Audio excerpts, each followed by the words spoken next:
Estimados todos, muchísimas gracias por estar presentes en esta presentación que vamos a hacer ahora. Este es un tema bastante delicado por el tema de la guerra y los efectos terribles que tiene esta en la población especialmente. Y por otro lado, es interesante ver que económicamente también nos está afectando, cosa que es extraña porque si uno se pone a comparar el pasado del Perú con lo que está sucediendo en este momento, ese tipo de situaciones no nos afectaban. Sin embargo, nuestra integración al mundo ha hecho de que situaciones como esta empiecen a tener un efecto real en Perú. Y eso es lo que vamos a analizar ahora, y vamos también a ver qué mecanismos podemos utilizar para que esta situación de conflicto militar y económico nos afecte lo menos posible. Voy a a condividir una presentación que hemos preparado. Acá está. Entonces, el día de hoy vamos a hablar sobre los efectos que las sanciones que se han impuesto en Rusia tienen en los negocios internacionales del Perú. Hoy día vamos a hablar el doctor Yuri Vega, socio principal de nuestro estudio, y mi persona, Frank Boyle, que soy socio senior y responsable además de las relaciones del estudio principalmente en Europa. Primero, antes de hablar de las sanciones y de los efectos, creo que deberíamos un poco tocar el contexto. Habría que ir un poco para atrás y entender cómo es que existen sanciones, cómo es que se pueden implementar ese tipo de medidas a lo largo del mundo y pueden ir afectando globalmente a todas las economías. Nosotros debemos partir de la situación política internacional que tenemos en este momento. De acuerdo a esta publicación que se hizo en el año 2019, el mundo más o menos está dividido entre países democráticos y países con regímenes no democráticos. Se puede ver que más o menos la democracia ha ido ganando espacio a lo largo de los años, pero todavía se mantienen una serie de regímenes que no son necesariamente libres. Sin embargo, las relaciones comerciales se han ido incrementando a pesar de que la situación no es de libertad en todos los casos. Y para llegar a la situación económica y política actual, que está representada en esta imagen, deberíamos ir un poco para atrás primero. Se recuerdan, esta es una imagen que era muy común en los años 80. En los años 80 el mundo estaba verdaderamente polarizado, estaba dividido en dos bandos. Teníamos por un lado el bando americano y con muchos países alrededor de él, y por otro lado teníamos al bando de la Unión de Repúblicas Socialistas Soviéticas, que estaba dirigida desde Moscú, con los países de su entorno también. En esa época era muy común que a lo largo del mundo hubiera una serie de enfrentamientos entre estas dos potencias, que no eran enfrentamientos directos, eran enfrentamientos indirectos. En las personas que hemos nacido en los años 60, 70, se podrán recordar en esa época pues, que era muy común hablar de la guerra en Vietnam, de hablar de los problemas en Irán, de hablar de la guerra en Palestina, la Organización para la Liberación de Palestina era algo que se veía en los noticieros todos los días. Teníamos la guerra en el Líbano, teníamos las guerras en Centroamérica, y teníamos también en el Perú a Sendero Luminoso. Eso era algo bastante común en los años 80. Sin embargo, en esa misma época se empezó a gestar la libertad económica. Entonces vamos a ir un poco más atrás aún para entender cómo es que existen sanciones y cómo es que el liberalismo económico hace que se presenten una serie de situaciones. En el año 1944, poco antes que termine la Segunda Guerra Mundial, un grupo de países se juntaron para decidir cómo evitar de que vuelvan a haber más guerras. Y ellos se reunieron en Bretton Woods, en New Hampshire, Estados Unidos, en el año 44, y empezaron a plantear las reglas para este nuevo orden económico. Este nuevo orden económico principalmente planteaba eliminar el proteccionismo para que haya libertad de mercado, y la libertad de mercado haga que solamente los más eficientes puedan prosperar y que todos los países consigan encontrar su máxima eficiencia, de tal manera de que la mejor salida sea el comercio. Y se entiende que el comercio evita las guerras.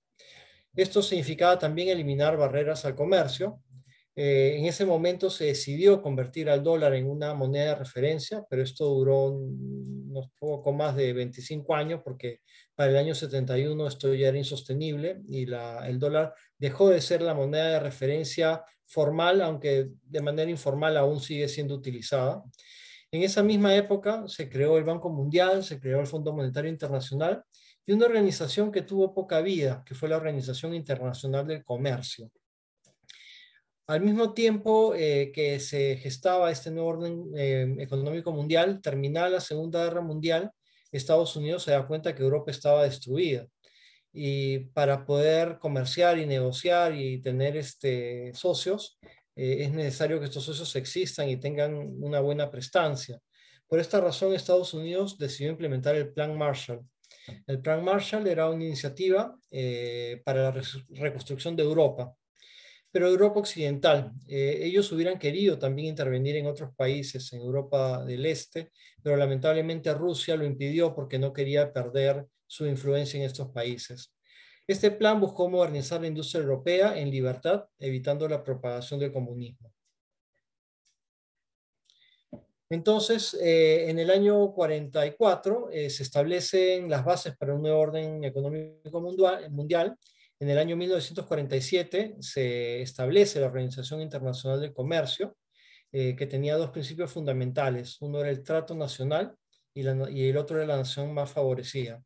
El trato nacional quiere decir que todos los productos extranjeros que llegan a mi país deben ser tratados como si fueran hechos localmente.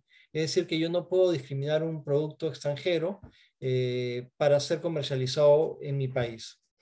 Y el otro es el de la nación más favorecida, que significa que si yo tengo un acuerdo con un país, con un vecino, respecto de determinados productos o servicios, eh, estos mismos beneficios que doy a este país se los debo dar a todos los demás países miembros de la organización.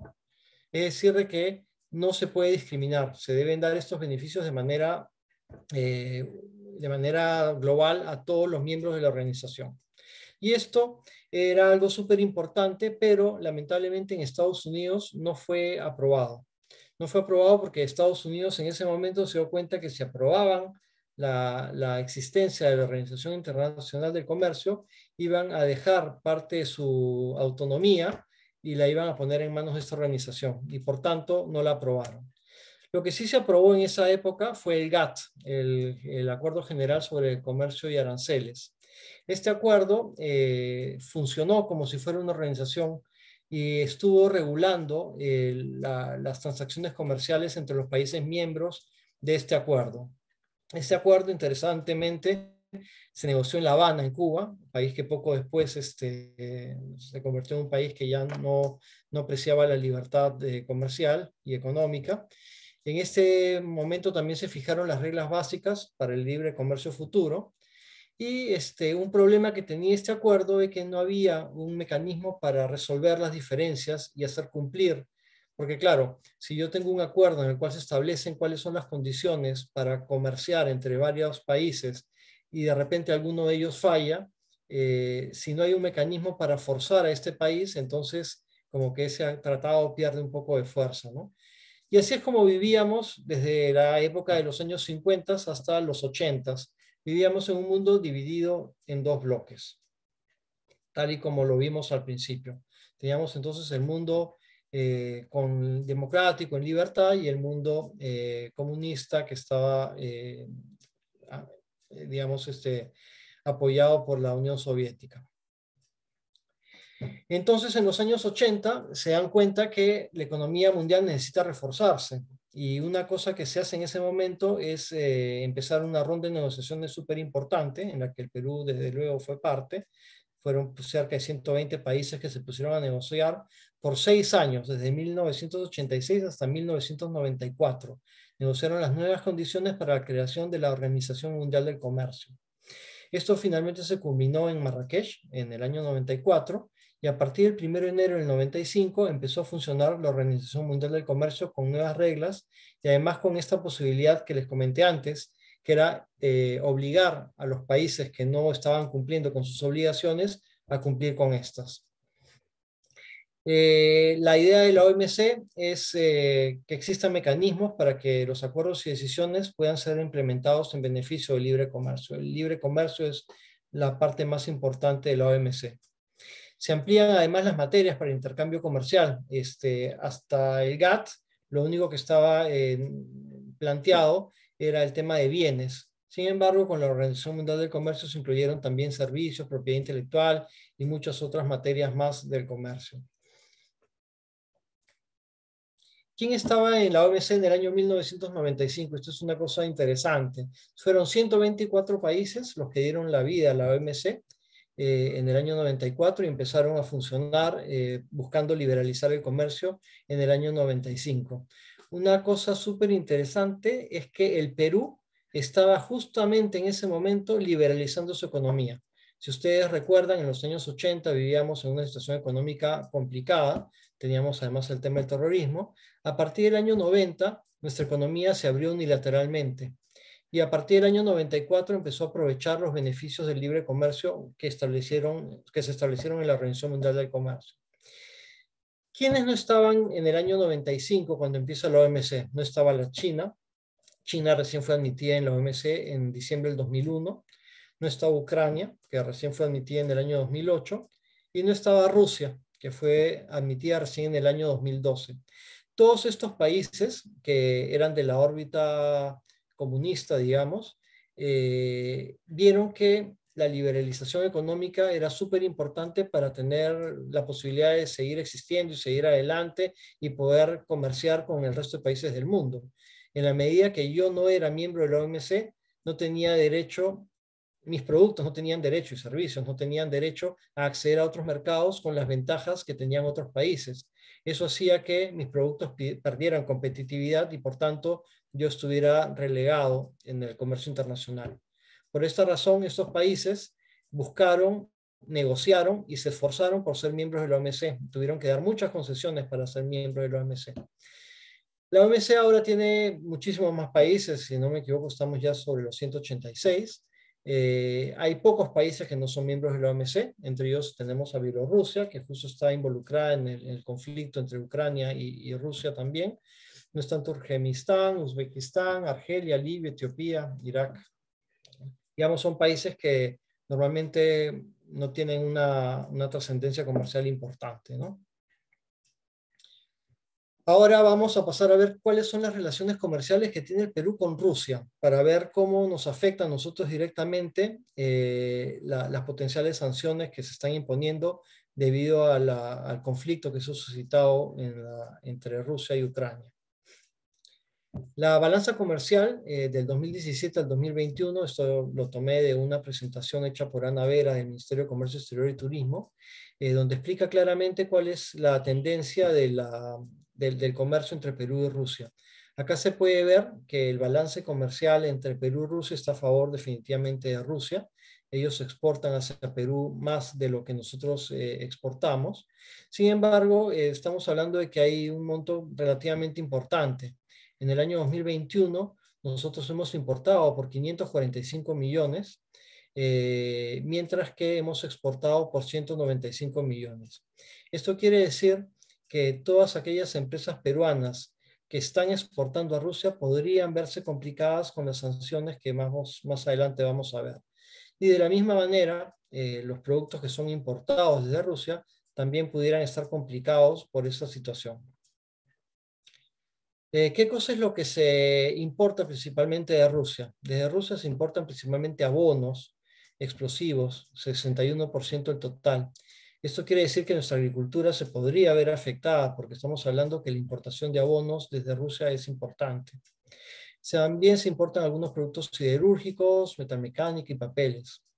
Las exportaciones son básicamente agricultura y agropecuarias, ¿no? Se exportan algunos minerales, pero en cantidad pequeña, un poco de productos pesqueros, el 18%, pero digamos que básicamente lo que se exporta, la mitad prácticamente son productos agroindustriales, ¿no?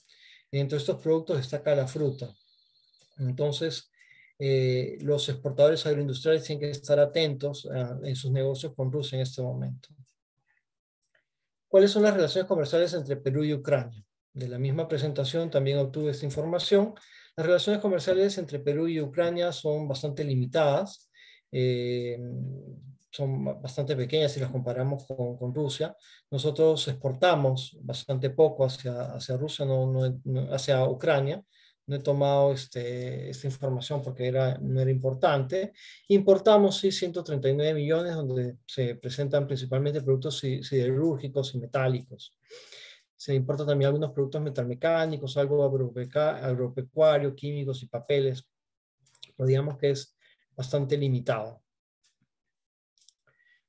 Sanciones económicas a Rusia. ¿Qué tipo de sanciones económicas se están imponiendo a Rusia? Una primera cosa que debemos tomar en consideración es que las sanciones económicas que se están imponiendo a Rusia ahora no son algo nuevo. Estas sanciones se están imponiendo desde el año 2014, porque ya en el 2014 hubo una primera invasión que Rusia efectuó y tomó la zona de Crimea. Entonces, en esa época ya la Unión Europea y los Estados Unidos implementaron una serie de sanciones.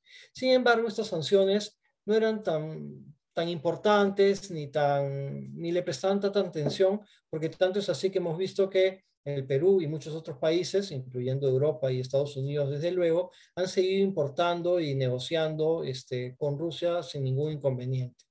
Sin embargo, a raíz de la actual situación, tanto en Estados Unidos como en la Unión Europea, se han establecido una serie de sanciones que han ido a reforzarse las que ya existían antes. Y si bien estas sanciones no significa que inmediatamente se aplican a todo el mundo, sí hay que tener cuidado porque si bien yo puedo ser una empresa peruana que hace negocios directamente con Rusia, si yo, por ejemplo, contrato a una naviera que es una multinacional y que probablemente tiene sedes en Europa y en Estados Unidos, ya voy a estar complicado, porque esta naviera probablemente va a tener complicaciones para hacer este tipo de transporte. Entonces hay que ir identificando, digamos, con quién se puede hacer los negocios. En el caso de la Unión Europea, las sanciones que se han impuesto son de dos tipos. Primero son las sanciones individuales. La Unión Europea ha identificado a 654 personas del gobierno ruso o oligarcas rusos, gente que se debe ver afectada económicamente por estas sanciones para efectos que ellos obliguen a su gobierno a desistir de la agresión que tienen en Ucrania. También se han considerado 52 entidades. Entonces, en la Unión Europea hay un listado de personas y entidades con las cuales no se debe hacer negocios. Las sanciones económicas afectan varias cosas. Afectan el sector financiero, el sector energía, el sector transportes, el sector tecnológico y también la restricción en las visas. La restricción en las visas también no es algo que se aplica a todos los rusos. Se aplica básicamente a personas que pudieran tener influencia en la parte política rusa y eventualmente en la guerra con Ucrania.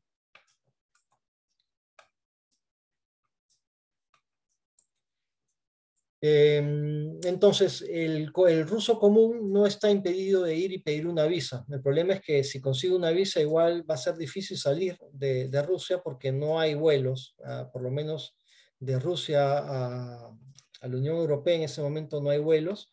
Si quiere un ruso salir de su país para ir a la Unión Europea, hasta ayer había un tren que conectaba Finlandia con Rusia, pero ese tren ha sido suspendido desde el día de hoy. O sea, ya no existe una conexión de transporte directo entre Rusia y, y la Unión Europea y otros países. Lo que tienen que hacer los rusos es triangular, tienen que ir a un tercer país amigo que les permita después embarcarse para otro país, como puede ser Kazajstán, Kirguistán, Georgia, etc. Por el lado de los Estados Unidos, las sanciones son similares a las europeas. Han impuesto sanciones en el sector financiero, energía, defensa. Hay una prohibición absoluta desde el año 2014 de hacer cualquier tipo de actividad, comercio o servicios con la Crimea. Y además han impuesto sanciones individuales. Hay una lista OFAC. La OFAC es la Office for Foreign Assets de los Estados Unidos. Ellos, es una oficina que regula y controla los activos extranjeros y ellos pueden determinar a qué personas se sanciona y cómo se sanciona. Otras sanciones que se han impuesto, por ejemplo, así como Estados Unidos y Rusia, Estados Unidos y la Unión Europea han impuesto sanciones a Rusia, Rusia a su vez también ha impuesto sanciones contra la Unión Europea. Ellos han sacado una lista de países inamistosos. En esa lista de países inamistosos están la Unión Europea, Estados Unidos, Canadá, Japón, Suiza, etc. El Perú no está en esta lista de países inamistosos.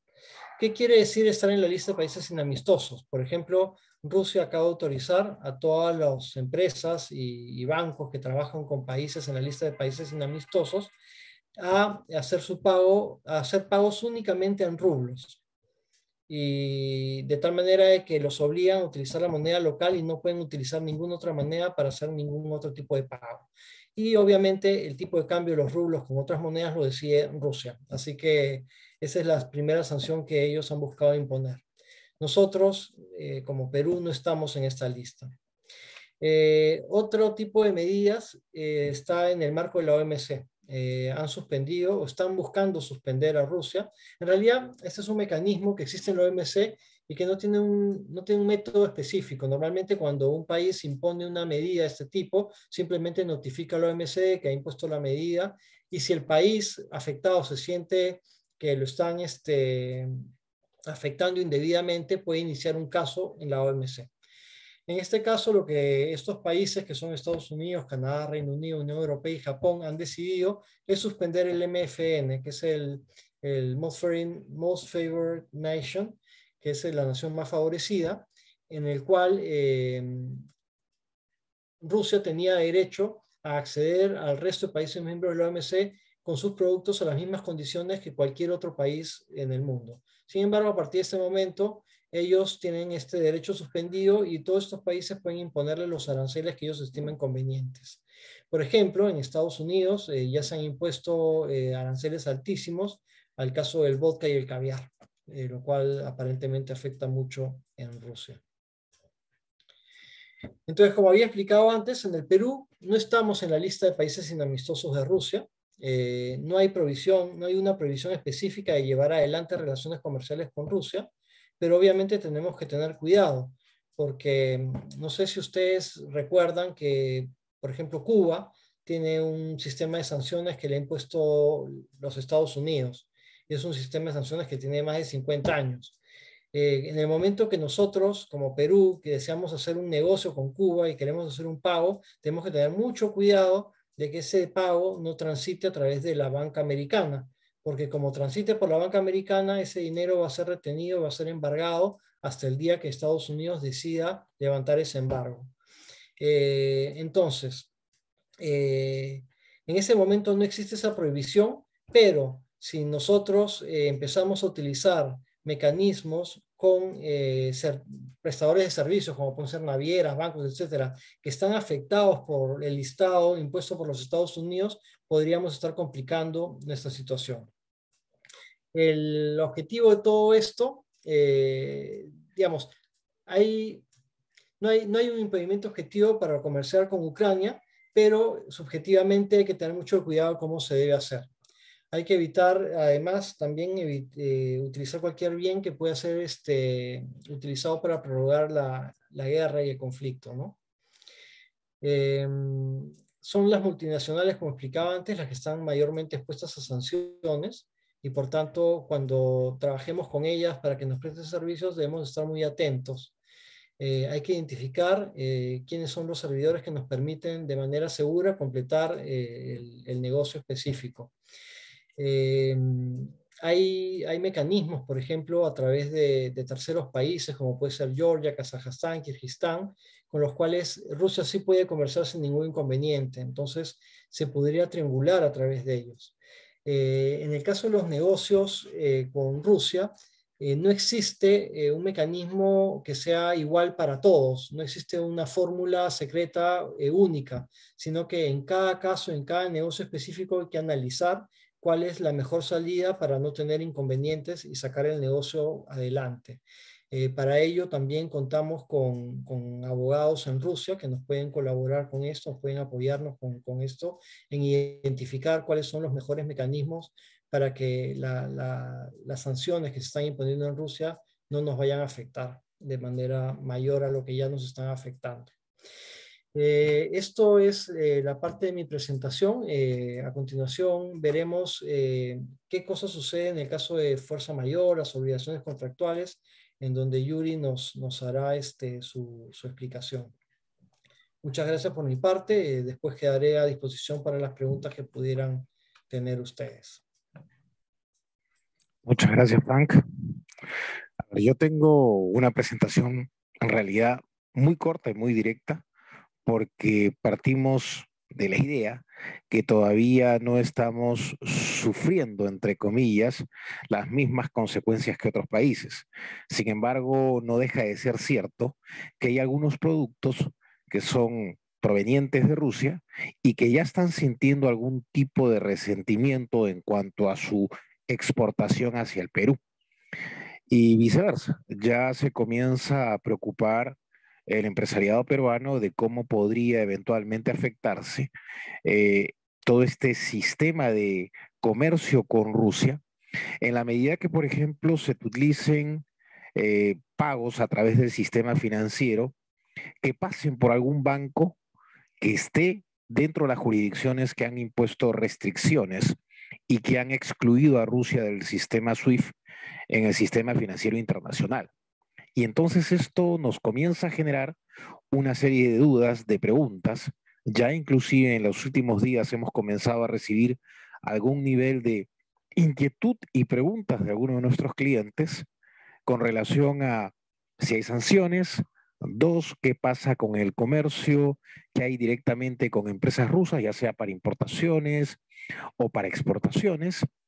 Y claro, tenemos que tratar de ver si en efecto se utilizan algunos canales que tengan que ver precisamente con este conjunto de países, ya sea de la Unión Europea o de los Estados Unidos, que son los que han implementado esta clase de sanciones.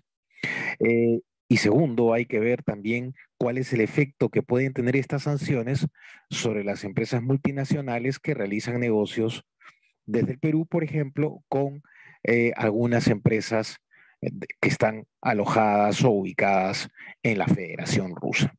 Y claro, nos comenzamos a preguntar, caramba, la guerra en escenarios lejanos, ¿qué incidencia tienen nuestros contratos? Fíjense, venimos de una, curiosamente, venimos de una etapa en la que hemos tenido una serie de lecciones que hemos aprendido. Cuando comenzó la pandemia y cuando se dieron algunas restricciones en el país, creo que todos somos conscientes que hubo un conjunto de medidas que impactaron directamente muchas actividades económicas y específicamente un conjunto nada despreciable de contratos. La pandemia nos ha dejado algunas lecciones, pero ahora resulta ser que el impacto en algunos contratos, no solamente en el comercio internacional, sino contratos de ejecución local en distintos países que deben cumplirse sobre la base de la provisión de bienes que proceda de estos países en conflicto, también puede generar conflictos locales. Inclusive tenemos algunos casos en los cuales los insumos que debían haber provenido de Rusia no pueden llegar, no pueden utilizarse por restricciones impuestas por el gobierno ruso a la exportación de determinados productos a cualquier parte del mundo, porque resultan ser necesarios, obviamente por razones de confidencialidad no voy a hacer referencia a qué productos son, pero resultan necesarios esos insumos para la guerra y para la fabricación de armas en Rusia. Entonces, fíjense cómo un conflicto en un escenario absolutamente lejano puede traer consecuencias en cualquier otro país que tenga relaciones con esos otros dos estados en conflicto. ¿Y qué es lo que esto nos dice? Esto es obviamente producto de la globalización, producto de la expansión de las relaciones comerciales del Perú, en nuestro caso, con toda clase de país en el extranjero, porque fundamentalmente lo que hacemos es identificar cuáles son las oportunidades para la exportación de determinados bienes y cuáles son aquellos países en los que la producción de ciertos bienes puede permitirnos identificar proveedores. Y entonces resulta ser que un conflicto como una guerra en un escenario completamente distinto al nuestro, en un escenario bastante lejano, impacta las actividades económicas que dependen de las relaciones comerciales con Rusia. Repito, en este momento ya hay alguna suerte de impacto. Hay restricciones para la exportación de algunos productos vinculados con la preparación de armamento. Todavía no hay una prohibición específica de más productos, ni mucho menos de señalar que al Perú no se puede exportar de Rusia o que en Rusia no se pueden recibir productos que sean exportados desde nuestro país, pero el simple hecho de que alguna restricción exista para ciertos bienes y el simple hecho de que en algunos casos se haya venido utilizando el dólar o que se haya venido haciendo uso de bancos intermediarios en países en los que han impuesto sanciones, comienza a generarnos algún nivel de preocupación.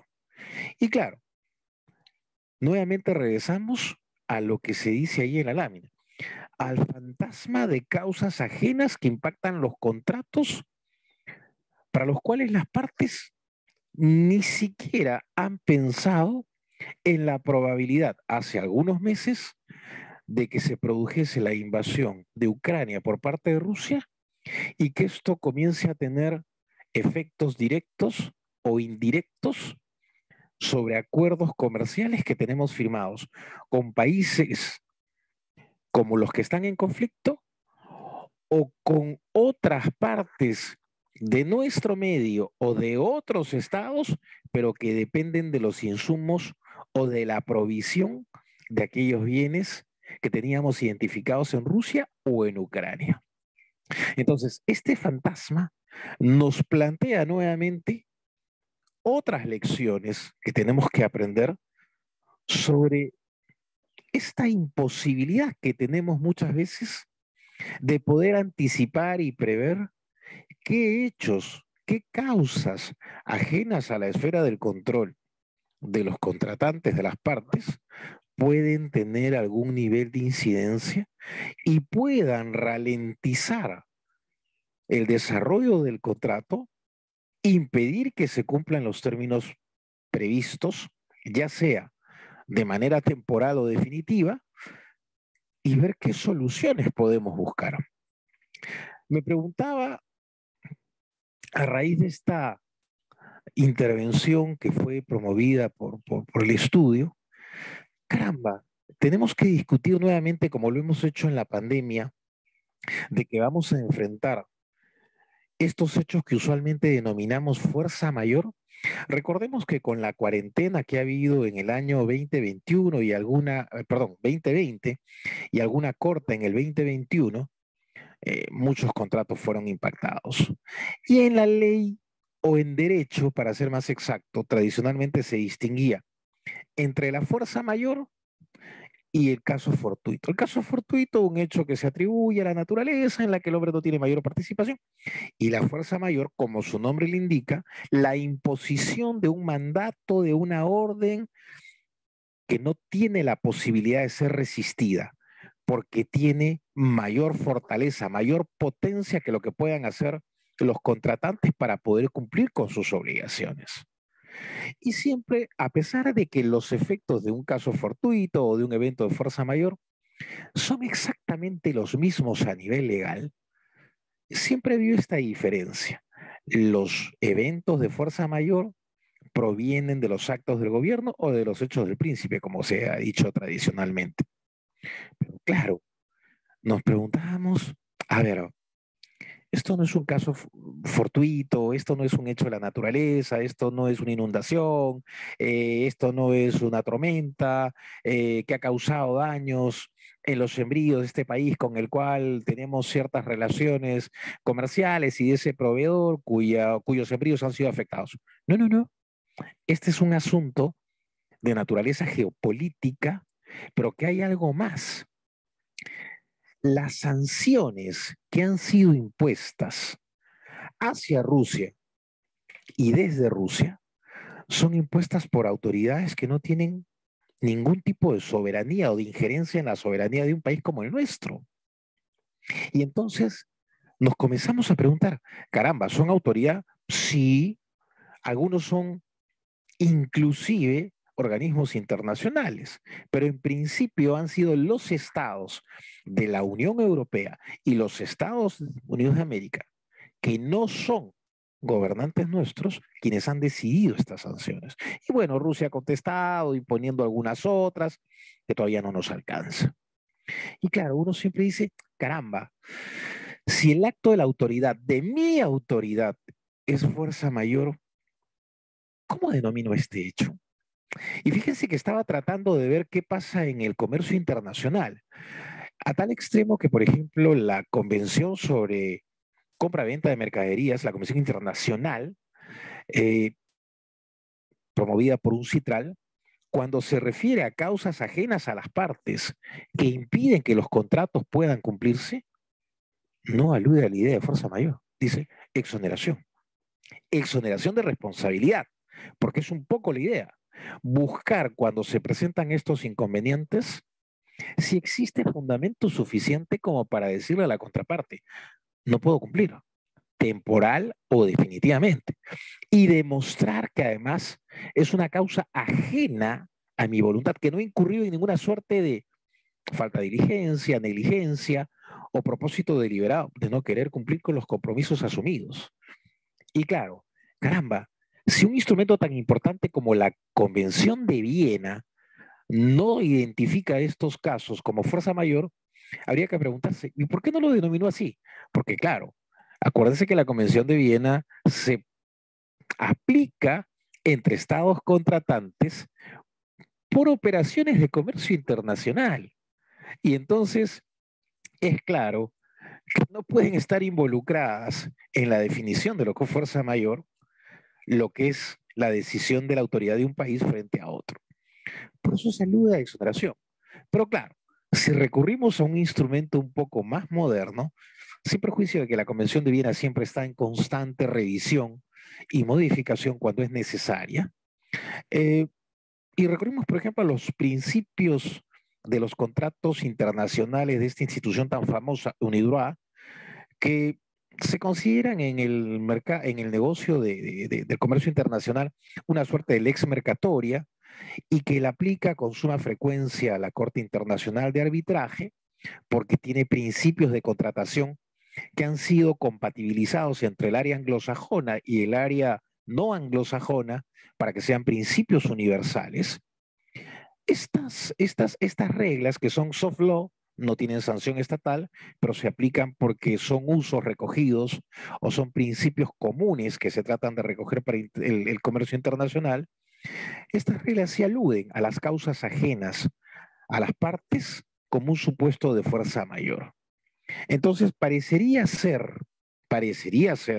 a partir de esta confrontación de dos instrumentos y a partir de lo que dice nuestra propia legislación, que alude a causas no imputables, y una de las causas no imputables es la fuerza mayor, pero sí reparamos en que la Convención de Bienes es más antigua, luego viene nuestro Código Civil y en la fila de instrumentos internacionales, sobre todo como lex mercatoria, encontramos a los principios UNIDROIT, parecería ser que el concepto de fuerza mayor podría ser identificado en el comercio internacional como un evento que no es atribuible ni imputable a las partes, que escapa a su control y que justificaría una suerte de atraso, una suerte de eh, imposibilidad de cumplimiento. Pero claro, la pregunta que estamos, o mejor dicho, esta apreciación deberíamos siempre verla o tratarla con sumo cuidado.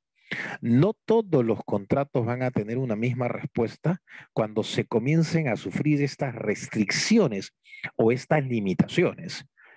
Y además habrá que ver qué tipo de productos o bienes están envueltos en esa operación de comercio internacional.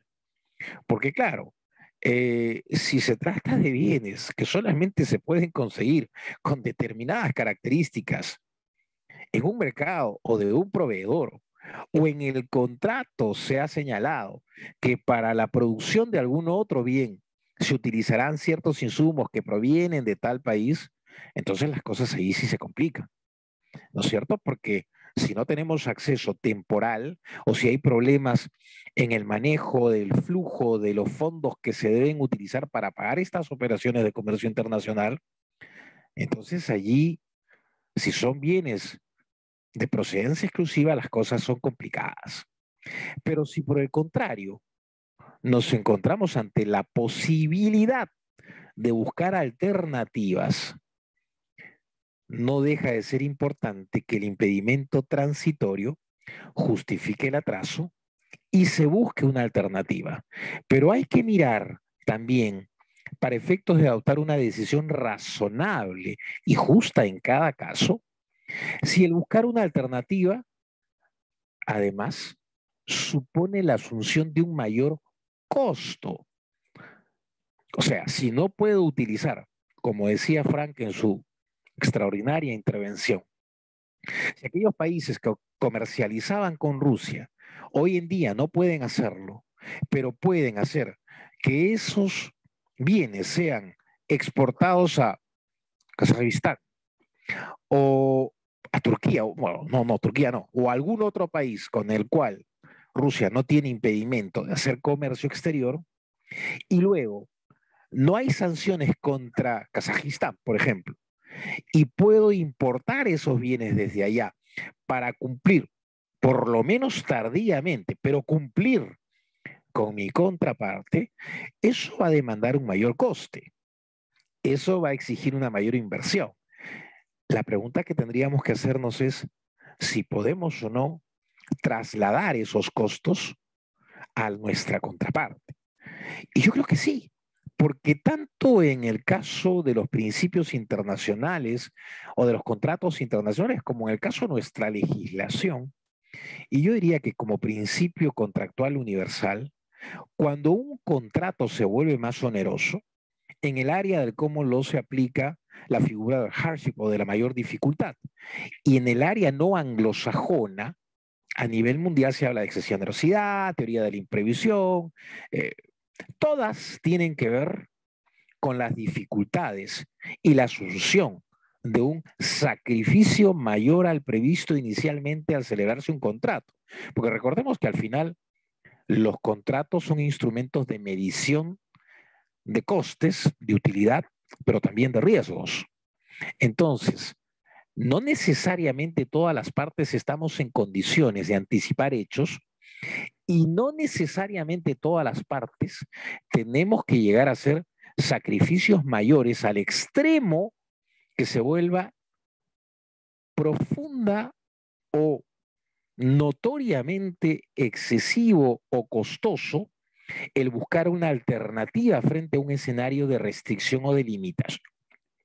Y es por ello que yo creo que tanto los principios de UNIDOA como nuestra legislación permite la aplicación de esta figura para intentar trasladar los costes. La gran diferencia está en que los principios UNIDROIT lo que plantean es la posibilidad de una renegociación del contrato y en su defecto ir a un arbitraje o un proceso judicial que no es la mejor solución, es en todo caso la última que se debería adoptar. En cambio, nuestra legislación lo que hace es promover que se vaya directamente a juez, pero no está de más la posibilidad de todas maneras, intentar una renegociación. Renegociación que, por cierto, de acuerdo a estos principios de los contratos internacionales, debe plantearse de manera inmediata, porque si no significa que hay una cierta tolerancia y una cierta posibilidad de asumir esos mayores costes. Todo esto, por supuesto, tiene estricta o estrecha vinculación con determinar en cada caso cuál es la ley aplicable y el foro. Y eso va a depender de la forma como se ha contratado. Usualmente cuando cuando se contrata en el comercio internacional, lo más sencillo suele ser emitir órdenes de compra, emitir las aceptaciones en templates, en formatos ya preconcebidos. Y claro, allí, digamos, tanto la convención de compra-venta internacional de mercaderías como los principios de UNIROAI, como nuestra legislación, en eso sí tienen una uniformidad. El contrato se celebra cuando se entiende que la aceptación ha llegado a conocimiento de quien hizo la oferta. Pero lo que dice nuestro derecho es, el contrato se entiende regulado por la ley que han elegido las partes y en defecto de ello, y en defecto de ello, se regulará por el lugar del cumplimiento de la prestación principal, ¿no es cierto? Entonces, es sumamente importante que llegado el caso, sepamos determinar cuál es la ley aplicable. A veces en estos templates, en estas órdenes, en estos preimpresos o condicionados preimpresos, ya se indica la ley. Y además se indica cuál es el foro, ¿no es cierto? Es la que elige las partes, en defecto de ella, perdón, es el lugar en el cual se ha celebrado, entiéndase, donde se recibió la oferta, donde se recibió la aceptación. Si yo recibí la aceptación de un proveedor ruso en el Perú, se aplicaría la ley peruana si no se ha elegido ninguna. Y si hay, digamos, dificultad para ello, entonces tendremos que recurrir a los principios del derecho internacional privado para saber si en efecto se aplicaría la ley peruana o no. Por lo demás, la Convención de Viena es parte de nuestro derecho internacional y de nuestro derecho local. Entonces, fundamental para poder saber cuál es el camino a recorrer en caso de saber cuál es el fundamento legal que hay que utilizar para poder explicar que habrá cierto atraso o para poder negociar el traslado de riesgo, cuál es la ley aplicable. Y por supuesto también saber cuál es el foro. Muchas veces en estas órdenes no se señala cuál es la ley y la jurisdicción que resolvería los conflictos. Cada vez eso pasa menos, pero no son extraños los casos en que hay silencio sobre el particular. Y allí habrá que determinar cuáles son los jueces que deben intervenir y dependerá mucho la legislación de los dos países en conflicto. Como verán, ¿hasta dónde podemos prever lo imprevisible? Esto creo que es una tarea titánica, eh, pero precisamente para no poder quedarnos sin una respuesta adecuada, cuando no se pueda prever lo imprevisible, están estas, estos instrumentos legales que de alguna manera con la forma tan amplia en que regulan estas instituciones o figuras, como la de la fuerza mayor o la de excesividad y su símil en el mundo anglosajón de la figura de hardship, pueden darnos algunas pautas, algunas ideas para poder llegar a salir de un problema que esperemos no nos alcance como ha ocurrido con otros países. Me prometí no extenderme mucho en la intervención, así que eh, si habría o si hay algunas preguntas, quedamos a su disposición para absolverlas. Muchas gracias. Sí, hay algunas preguntas que se han hecho respecto a cuáles son las situaciones específicas en algunos casos. Por ejemplo, acá estaban preguntando eh, si es que existen en el caso del Perú alguna sanción o restricción para trabajar con empresas rusas. No, no existen. En el momento el gobierno peruano no ha emitido ningún tipo de restricción. Eh, y por tanto nosotros no tenemos ningún límite, salvo los límites que internacionalmente se están imponiendo, ¿no? Luego nos preguntan sobre una empresa americana, si puede aplicar sanciones a empresas locales cuya matriz está en Europa, España y Alemania. Eh, También en este caso habría que ver qué tipo de actividades se desarrollan, ¿no? Si la empresa se dedica, por ejemplo, a exportar armas, definitivamente esa es una bandera roja, ¿no? Si estamos hablando de productos agrícolas, es otra cosa. Definitivamente hay que analizar cada caso en específico. A continuación, me preguntan si es que tengo un proveedor alemán que a su vez tiene un fabricante ruso. Si en este caso hay una posible sanción para tu proveedor alemán que impide el abastecimiento hacia el Perú. No, en realidad la sanción no es al proveedor alemán, la sanción es a desarrollar actividades con el mercado ruso. El impedimento acá será probablemente que el alemán tendrá más dificultad en poder obtener los bienes que debe suministrar. Habría que analizar qué mecanismos se pueden encontrar para que este impedimento sea, sea minimizado, ¿no? Luego me dicen acá que han recibido una comunicación de un banco que quiere cerrar cuentas en el exterior porque en los accionistas de la empresa existe un ruso que tiene el 5% de acciones. De acuerdo a la experiencia que hemos tenido, primero habría que evaluar si es que esta persona está en la lista de la OFAC. Si no está en la lista de la OFAC, no habría ningún sentido para el cierre de la cuenta. Si en cambio está en la lista de la OFAC, teniendo solamente el 5% de participación, podría ser una medida excesiva. En este caso, sería bueno contactar a un abogado americano especialista en OFAC para que dé su opinión y en todo caso haga el reclamo frente al banco, ¿no? Los bancos, dependiendo de sus actividades en el pasado, pueden estar bajo observación de sus autoridades y por tanto en algunos casos se comportan mucho más rígidos de lo que la norma les manda. Entonces hay que estar atentos con eso. Y finalmente acá nos pregunta si tiene un contrato con un fabricante ruso, pero a través de su filial en Brasil. En realidad, directamente no nos va a generar un inconveniente esto. Eh, lo que sí pudiera suceder es que la filial en Brasil tendrá dificultades en poder proveer de los bienes a los cuales se ha obligado. En estos casos sugiero que se haga una verificación sobre alternativas para que el contrato se pueda llevar y desarrollar. Y acá hay otra pregunta: si un proveedor ruso contrata seguros en Europa, ¿podría verse afectado por las sanciones impuestas? Esto, dentro de las sanciones financieras, entiendo que también están incluidos los temas de seguros. En todo caso, esto habría que analizarlo de manera específica, ¿no? Es un poco difícil así, de manera abstracta, dar una respuesta precisa sobre este punto. Desde luego, si gustan, nos pueden contactar y nosotros vemos cómo le damos una mano para identificar estos temas y verificar qué salidas podemos encontrar. Acá, Yuri, hay una pregunta que de repente podrías responder tú. Dicen: ¿la guerra es un supuesto de fuerza mayor? ¿Debemos anticiparnos y resolver contratos con empresas rusas? No, no, yo no creo que deberíamos anticiparnos a resolver el contrato en la medida que todavía no tenemos restricciones. Pero lo que sí, digamos, no dejaría de mirar el mercado para saber si existen otros posibles proveedores, simplemente como una medida de prevención, pero tanto como resolver el contrato, no, no lo veo necesario, por lo menos al día de hoy.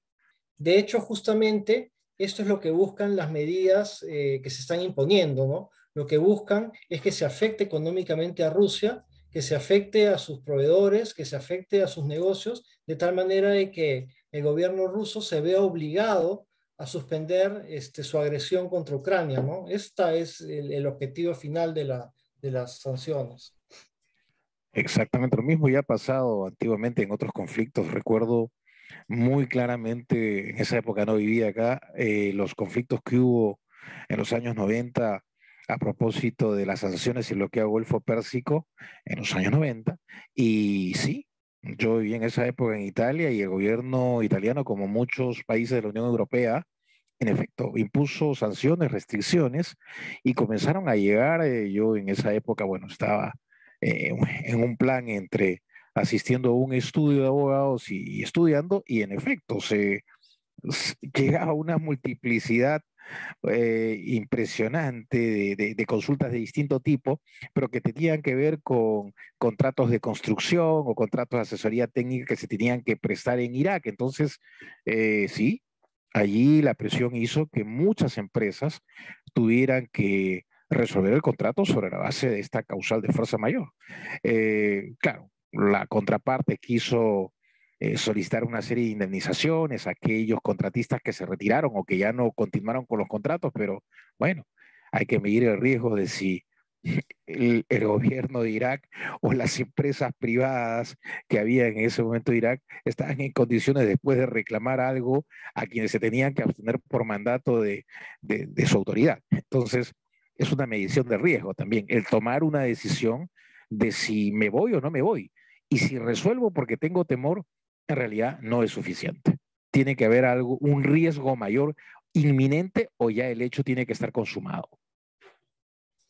De hecho, la misma Unión Europea en este momento no puede imponer todas las sanciones que está describiendo, porque, por ejemplo, si ellos cerraran el sistema financiero ruso totalmente, no podrían pagar el gas que están importando desde la Rusia.